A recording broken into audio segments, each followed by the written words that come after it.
Boom, boom, how's it going? How's it going? It is I, your boy again. I am back again with my co-host. When we've got this guy in the house, he's wearing his Boki t-shirt today. I'm not so sure why, but Dumisani, why are you wearing your Boki t-shirt?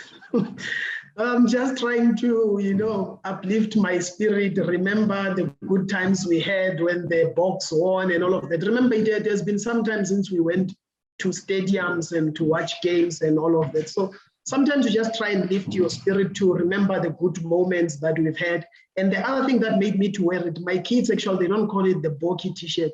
They call it Siyakolisi. So when you wear this, they say, Siyakolisi. Yes. Otherwise, are you good today? No, I'm all right, brother. I'm all right. That's good. I'm always saying to people, we see what we see, and it's good that the kids are, they're translating this into that, so which is amazing. Yes. And I want to jump on to talk about our topic for today.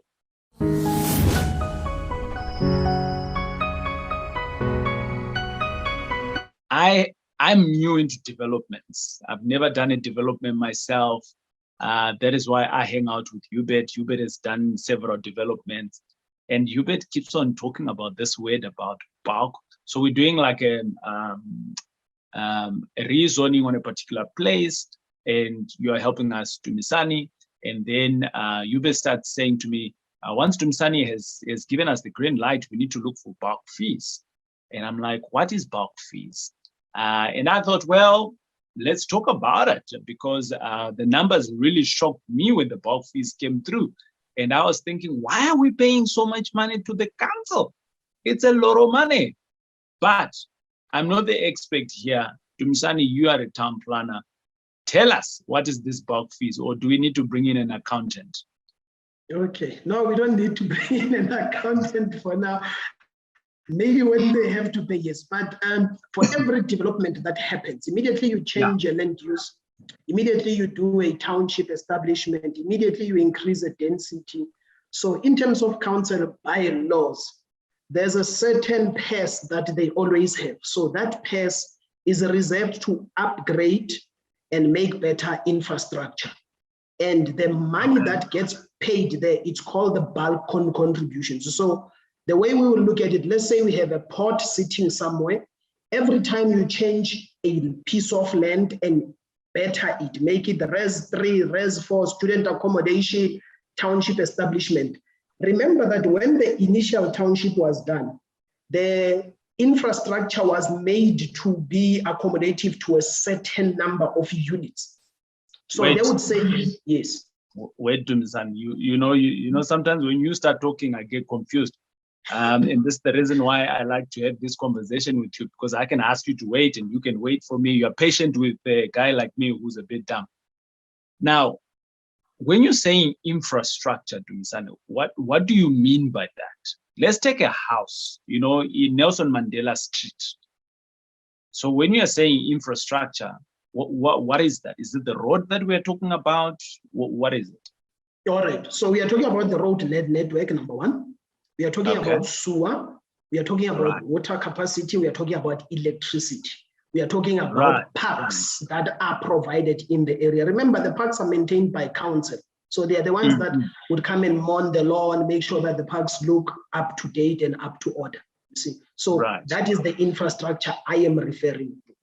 So when you do your township, so you are doing a township for 80 houses. So council would say, okay, it has been approved, and because of that 80, we'll give you an infrastructure to accommodate 120, just so that if people were to increase at the back room and all of that. But after some time, we have reached the 120. You are now going to 150, 160. Sometime when you open your water, the pressure is not that much. Your sewer, sometimes they keep on blocking. Electricity gives issues, So that amount that is paid once an application is approved, the bulk contribution, it's supposed to be kept so that by the time the capacity of the sewer, it has reached its limit, they can increase the water treatment plant, which is your sewer plant. They can increase the pipe, that supplies water, either from Rent Water or from Joburg Water, whomever that supplies water in that area.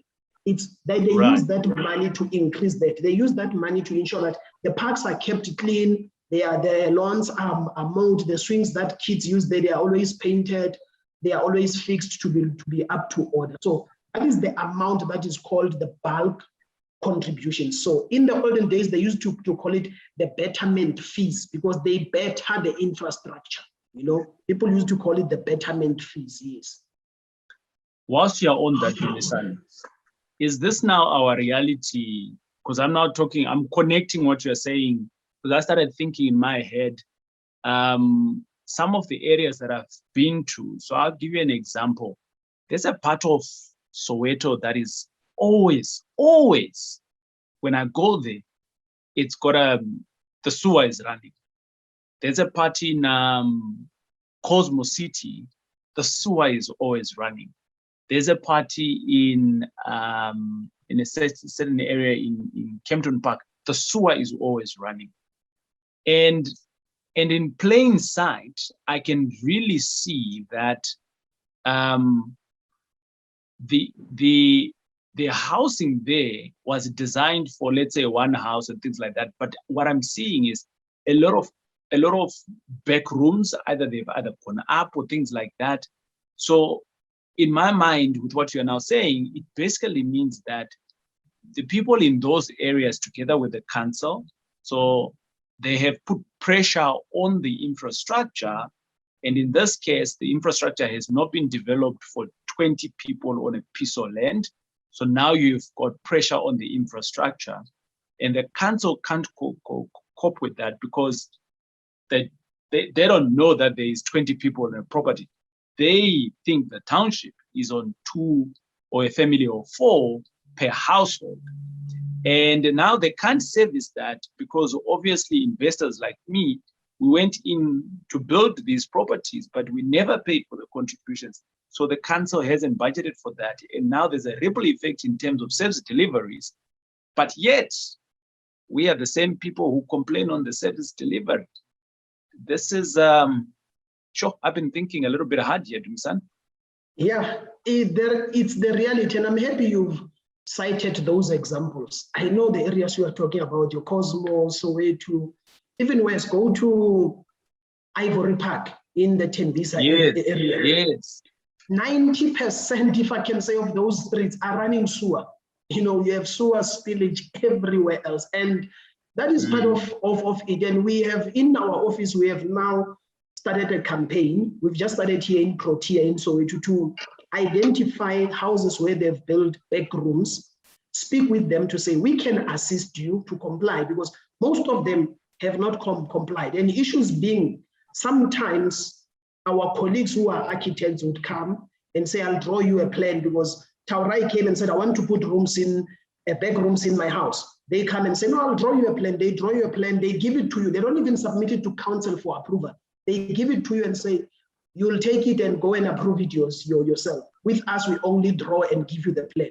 Then because of the mother of the house or the father has just got money for pension because they've retired, they are saying, let me do an investment to say, even when I'm no longer working, I can still generate some income.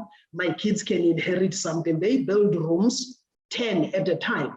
But those rooms, council doesn't know about them. The electricity that you are supplying there now, it's even constrained. You're always having it tripping in the evening when people are cooking, because a 2-plate stove, it's on that side and that side and that side. It keeps on tripping. Then and people will normally say, hey, this electricity is weak. Weak. It's not that the electricity is weak, but it's not meant for that. It's the same as if you take your baki and it's a 1 ton, but you want to put 2 tons of sand. Just imagine what is going to happen. That thing will just sit down. It's not going to move. It's not going, because it's not made to take that pressure. But we end up saying things are weak and all of that. It's not that things are weak. It's that we never informed the council of what we are doing. And I can say at times, yes, bulk contributions can sound painful, but in the long run, they save you a whole lot of pain. They save you a whole lot of things, because council is able to upgrade systems on time, upgrade infrastructure on time and everything else. Because if we just go around and building without submitting building plans, following the necessary procedures. We are not only even putting council at a corner to try and upgrade, but we are even putting our tenants at risk, because I can give you an example to say there was one house in Ivory Park where they built rooms. They even went up to make it a double story. That plan was just drawn by an architect by hand and gave them. They didn't involve an engineer, nothing. Luckily, on the day that the slab collapsed, people were at work. The slab collapsed. Yeah. Just imagine if it collapsed and you are at home, or you have left your child, you just went outside to go and maybe get water or something. So all of these things, when you look at them, would think council is putting us into, they are not fair to us. These laws are only for us. The laws are for everyone, whether you're in the township, whether you're in the suburb. The town planning scheme is the same. It applies the same across. And it's not that the suburbs are more attended and cleaner and all of that only, but let's be realistic. Some of us, we can afford to pay municipal services and infrastructure. We are in the townships. We just decide to say, we are not going to pay, And if we are not going to pay, it's going to come back to us. So my advice is that when you appoint your town planner, they will not have the exact number of what will your bulk contributions will be, but they can advise you to say, build this size, this coverage, this floor area ratio, and that is how council calculate. And they can give you a rough estimate. We just did one development in Parktown for one of our clients. They were doing 26 units. And the units are so big that they are about 600 squares each. The bulk contribution there came at 1.4 million. When you look at it, it's a lot of money. When you look at it, it's a lot of money, you see. Just imagine if everyone was putting 24 units extra there and they were not paying bulks at all. What would happen? In the long run, you might end up, if you are renting, you might end up having those units not accommodated because people feel electricity is not sufficient. Water, when we have to open it, comes in drips and taps. Just to fill a glass for you to drink takes you 15 minutes, and all of that. To take a shower becomes even an issue, you see. So it's important for us as professionals to inform our clients to say there's bulk contributions and the rough estimate will be this, and how can you reduce it to be lower? You can reduce it.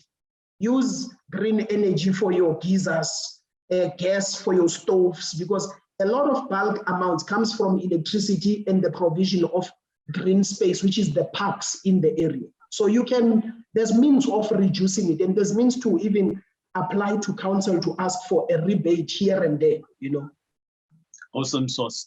Dumisani, in closing, right, I want to ask you a question on that campaign that you're doing to help out those that have built and they didn't build correctly, and those that maybe they've done upstairs and things like that, they never rezoned. So you are helping now. So you're still going to charge them a fee, right? Because you need to put food on the table, but it's not going to be an arm and a leg because they've already done it. But you want to help them to be on the right side of law, right? Now, are there any specific area that you want to ring fence this into, or you can help wherever they are? We help across everywhere where people really need help. And one of the things that we are trying to help is because we are doing what we mean town planning and land use management education, you see.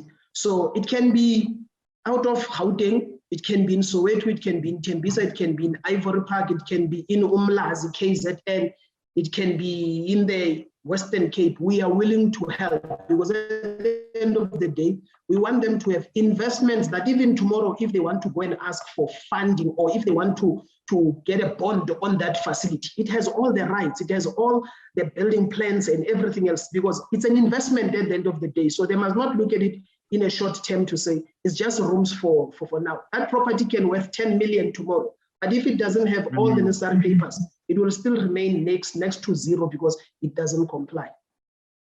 In the link, ladies and gentlemen, there is, in the comments, there is a link where you can click on, and you can literally, it says professional help. In that link, you can click on it, you can check and fill in your details there. And that link will go through to Dumisani. He will get all the details from you. There is a section where it asks of you what kind of help you're looking for. It doesn't help if you leave it blank, because Dumisani won't know. So give us as much details as you can, your name, your cell phone number, email address, a good cell phone number so that Dumisani can be able to call you back. Yeah. And in the section where you're supposed to ask of how can we help you, put it in there. I've got a house in Tembisa. It's a this is what I've done. We are not the police officers. We are not, we're trying to help you. So the more information you give to Dumisani, the better he can be able to help you, or assign it to the right person in his office to help you. So help us to help you. Sound like FMB, man. Yes, it does. How can we help you? Yeah. Dumisani, it's been great hanging out with you. We'll check you on the next video. Thank you. Have a lovely weekend. Cheers. All right, bye.